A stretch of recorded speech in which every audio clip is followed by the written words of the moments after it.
দুবাইয়ে ভেঙে পড়ল তেজাস। ভারতীয় বায়ুসেনার সাহসী পাইলটের মৃত্যুতে শোক প্রকাশ রাহুল গান্ধীর।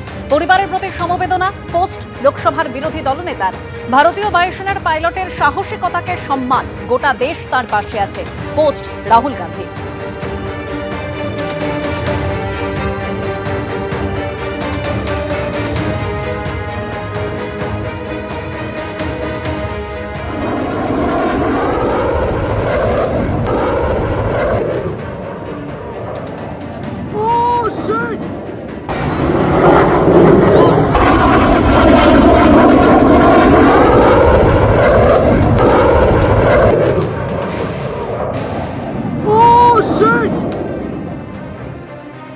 প্রাক্তন ফ্লাইট ইঞ্জিনিয়ার সুকান্ত রায় আমাদের সঙ্গে এই আলোচনায় যোগ দিয়েছেন। আমি শুরুতেই তার কাছে আসবো। সচরাচর সুকান্তবাবু, কোনো এয়ার শো যখন হয় বা কোনো প্রদর্শনী যখন হয়, যে ছবিটা আমরা দেখতে অভ্যস্ত হয় ফাইটার জেটের ক্ষেত্রে, যে একেবারে উল্কার গতিতে সেই ফাইটার জেট নেমে আসে, মাটি ছোঁয়ার কয়েক সেকেন্ড আগে একেবারে তারপরে একদম উপরে আকাশের দিকে উড়ে যায়, এই ছবিটা দেখতে আমরা অভ্যস্ত। এক্ষেত্রে গলদটা কোথায় হলো, কি কারণ ঘটে থাকতে পারে বলে মনে হচ্ছে যার জন্য এই ভয়াবহ বিপর্যয় এবং আমরা পাইলটকেও হারিয়েছি?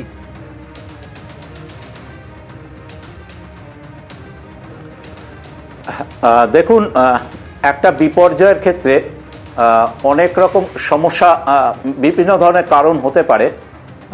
সেগুলো আমাদের অ্যাকচুয়ালি পরবর্তীকাল ক্ষেত্রে অ্যানালিসিস করতে হবে। এবং আপনারা শুনে থাকবেন যে Indian air force already court of enquiry declare করেছে। তো কোর্ট অফ এনকোয়ারির মাধ্যমে আমরা সঠিক মূল কারণটা আমরা সেখানে পৌঁছবার চেষ্টা করব। এক্ষেত্রে এফডিআর অর্থাৎ ফ্লাইট ডেটা রেকর্ডারের প্যারামিটার্স অ্যানালিসিস করে তখন বোঝা যাবে যে কোন যন্ত্র ওই সময় বিকল হয়েছিল বা আদৌ বিকল হয়েছিল না হিউম্যান এরারের এখানে কোনো রকম পার্ট আছে। এখন ব্যাপার হচ্ছে যে আপনি দেখতে পাবেন যে ফ্লাইংয়ের যে অ্যানালিসিস যদি করেন ছবিটাতে, দেখবেন নর্মাল ফ্লাইং একটা ফ্লাইং করে পাইলট, ঠিকই বলেছে, নিচ থেকে উপরের দিকে স্টিপ টেক অফ করে বা উপর থেকে নিচে নামে। কিন্তু এখানে যখন ক্র্যাশটা হয়েছে তখন within a fraction of second কিন্তু কন্ট্রোল টোটালি হারিয়ে ফেলেছে। এবার এর পেছনে বিবিধ কারণ হতে পারে, নাম্বার অফ রিস্ক ফ্যাক্টরস এখানে কাজ করে। যদি আমি টেকনিক্যাল অ্যানালিসিস করি, আপনি এরকম হতে পারে যে কন্ট্রোল ফেলিওর হতে পারে, যেখানে র্যাডারের কোনো মুভমেন্ট পাওয়া যাচ্ছিল না, হয়তো র্যাডারের সাথে আপনার যে র্যাডার প্যাডেল তার কোনো লিঙ্কেজ ছিল না, কোনো রকমভাবে ডাইরেকশন তিনি চেঞ্জ করতে পারেননি। অথবা হতে পারে টোটাল হাইড্রোলিক ফেলিওর হয়ে গেলে আপনি এয়ারক্রাফটকে কোনো রকম কন্ট্রোল আমরা করতে পারবো না, টোটালি সমস্ত কন্ট্রোল এত হার্ড হয়ে যাবে পাইলটের পক্ষে সেই কন্ট্রোল করা মুশকিল। এবার আসছে আমরা সিঙ্গেল ইঞ্জিন এয়ারক্রাফট। এখানে সবথেকে বড় হচ্ছে সিঙ্গেল ইঞ্জিন এয়ারক্রাফটে যদি ফ্লেম আউট হয়ে যায়, ফ্লেম আউট মানে টোটালি যদি সাডেন সিজ হয়ে যায়, ইঞ্জিন সিজ হয়ে যায়, তাহলে কিন্তু পাইলটের পক্ষে কোনো রকম সেই ইঞ্জিনকে বা এয়ারক্রাফটকে কন্ট্রোল করা অত্যন্ত মুশকিল। কারণ আপনি জানবেন এটা নর্মাল ফ্লাইং নয়, এটা এয়ার শো। অর্থাৎ এয়ার শো করলে বিভিন্ন ধরনের ম্যানুভারিং আপনি দর্শকদের সামনে আমরা তুলে ধরি। বিগত দিনে অনেক এয়ার শো হয়েছে এবং সব ক্ষেত্রেই দেখবেন যে স্পেশাল ফ্লাইং হয় এটা, অর্থাৎ মানুষকে দেখানোর জন্য বিভিন্ন ধরনের ম্যানুভারিং করা হয়। এই মুহূর্তে ম্যানুভারিংয়ের ক্ষেত্রে যদি এই তিনটে অর্থাৎ কন্ট্রোল ফেলিওর অথবা হাইড্রোলিক টোটাল ফেলিওর অথবা ধরুন ফ্লেম আউট অফ ইঞ্জিন যদি হয়ে যায়, পাইলটের পক্ষে তা কন্ট্রোল করা খুবই মুশকিল। আর একটা জিনিস, এখানে একটা বিরাট ফ্যাটাল অ্যাক্সিডেন্ট হয়েছে, অর্থাৎ পাইলটের জীবন গেছে। আমাদের দেশে একটা পাইলটের জীবন যাওয়া মানে আমাদের অনেক ক্ষতি, আমরা সত্যি সেটব্যাক একটা পাইলট চলে গেলে।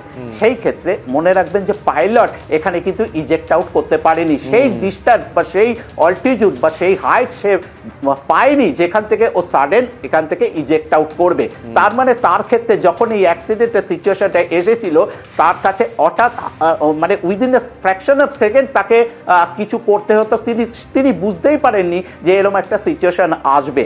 তাই জন্য এটা এফডিআর অ্যানালাইসিস করলে বোঝা যাবে যে সঠিক কী কারণ। তবে আমার যা পূর্ব অভিজ্ঞতা তা থেকে আমার মনে হয় যে তিন ধরনের কারণ যেগুলো আমি বর্ণনা করলাম, অর্থাৎ কন্ট্রোল ফেলিওর হতে পারে, হাইড্রোলিক ফেলিওর হতে পারে বা flame out of engine sudden হতে পারে, এইগুলো কিন্তু ফ্যাটাল অ্যাক্সিডেন্ট। একেবারে এবার তদন্তের নির্দেশ দেওয়া হয়েছে, তদন্তে নিঃসন্দেহে উঠে আসবে যে ঠিক কী কারণে এই বিপর্যয়। আমরা 6টা অ্যাঙ্গেল থেকে আপনাদের সামনে তুলে ধরছি একেবারে ঘটনার মুহূর্ত।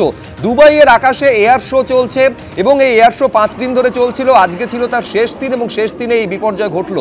বিভিন্ন জায়গা থেকে এই দুর্ঘটনার মুহূর্তের ছবি আপনাদের সামনে আমরা তুলে ধরছি বিভিন্ন দৃষ্টিকোণ থেকে, বিভিন্ন অ্যাঙ্গেল থেকে।